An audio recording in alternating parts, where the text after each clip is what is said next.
Was a sequel to Dune not a sure thing? Was Anya Taylor-Joy cast in the movie? And why do the sandworms seem so similar to dragons?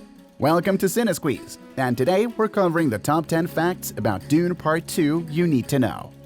Number 10. A sequel that almost didn't happen.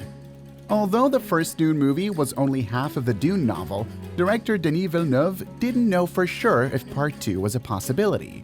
There were worries that Warner Bros. Wouldn't approve the sequel, given the delays in the theatrical release and the hybrid release model.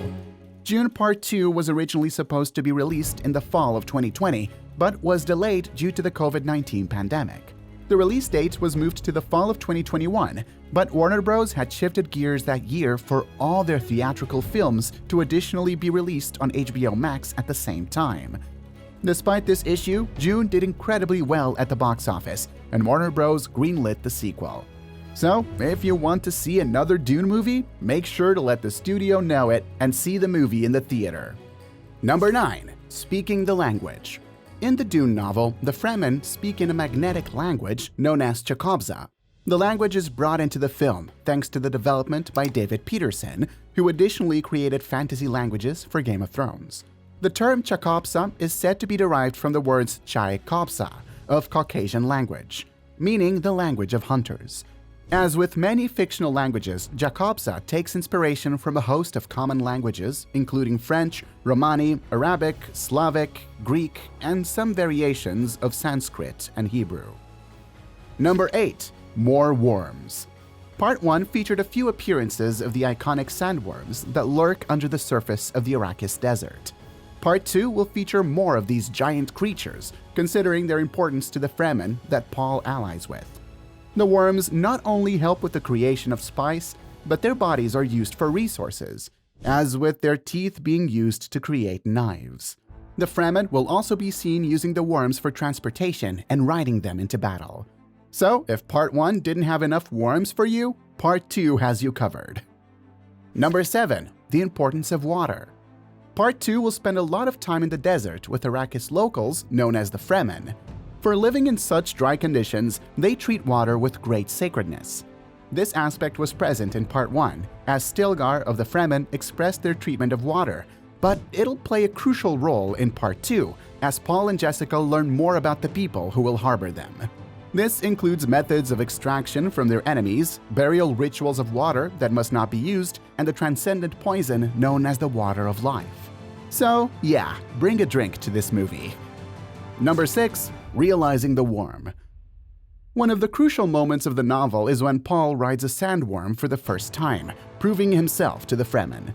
For creating this scene, director Denis Villeneuve has to rely more on his imagination, as he felt the book didn't contain enough of an adequate description to realize in a movie.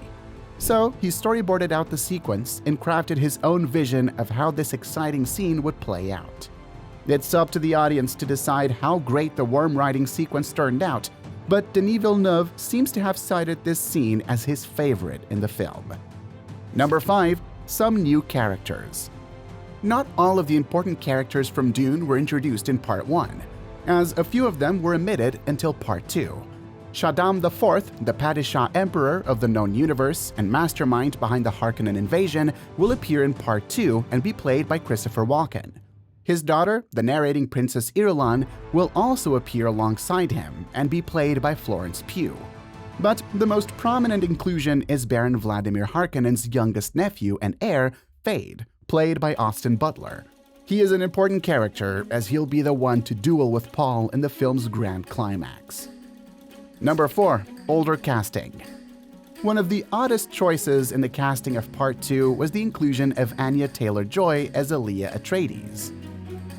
In the novel, Alia is the daughter of Jessica and the sister of Paul. She was born during Jessica's time with the Fremen. Despite being very young, she is raised wise enough to become capable of assassinations. But Alia is far younger in the book than Taylor-Joy by decades. She may look young, but she's not that young.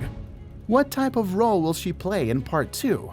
We'll have to wait and see, but hopefully she's not really trying to play a character below the age of 10. Number 3. Dragon inspiration. If the sandworms of Dune seem similar to the dragons of fantasy books and movies, this is no coincidence. Frank Herbert, the original author, has stated that he was inspired by dragons of fantasy tales, like the one from Beowulf. He liked the idea of giant beasts protecting valuable treasure. In the case of Dune, the sandworms are the dragons and the valuable spice they protect is the treasure. Although it should be noted the sandworms don't really care all that much about the spice. They just really don't like people stepping on their sand. Number 2. A darker critique.